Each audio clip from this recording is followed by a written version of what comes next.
चला तुम्हाला मखाण्याची खीर बनवून दाखवते भन्नाट. चला खूप छान होती. मखाणा असतो ना त्याची खीर बनवून दाखवते. चला मखाण्याची खीर बनवण्यासाठी काय काय पाहिजे.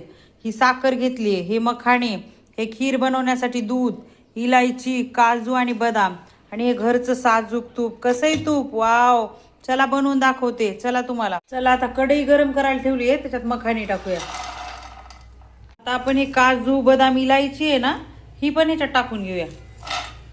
आणि आता हे जरा आपण भाजून घेऊया. भाजून घ्यायचे छान असं. चला ह्याच्यात तूप टाकून घेऊया आपण आता. तूप टाकायचे, मस्त घरचं तूप आहे. वाव कसं भन्नाट आहे. आता ह्याला 2 मिनिटं फक्त भाजायचं आणि मिक्सरमधनं काढून घ्यायचं हे. Wow wow wow. आता ह्याला मिक्सरमधनं बारीक करून घेऊया, काढून घेऊया हे आता. एका ताटात काढून घेते. थंड झालं की याची पूड तयार कर. त्याला आता हे सगळं काढून घेतले. आता ह्याच्यात दूध टाकून घेते. दूध कसलं भन्नाट. वाव. चला ह्याच्यात साखर टाकून घेऊया आता. साखर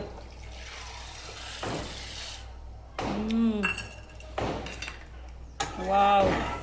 इलायची, बदाम आणि काजू बारीक करून घेतलेले आहेत. आता ह्या खिरीमध्ये टाकूया. वाव लय भन्नाट लागते बरं का खीर आता ही.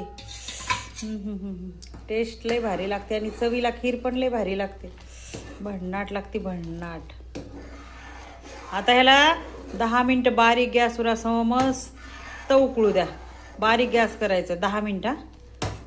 चला आता आपली खीर तयार आहे. मखाण्याची खीर तयार आहे. काजू बदाम इलायची मखाणे एकत्र वाटून ह्याच्यामध्ये टाकले. आता आपली खीर तयार आहे. कशी आहे भन्नाट. वाव लय मस्त. चला खाऊया आता. चला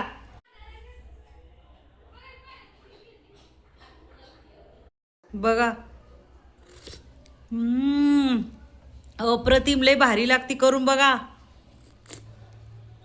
वाव लय भारी. अप्रतिम. वाव. एक नंबर.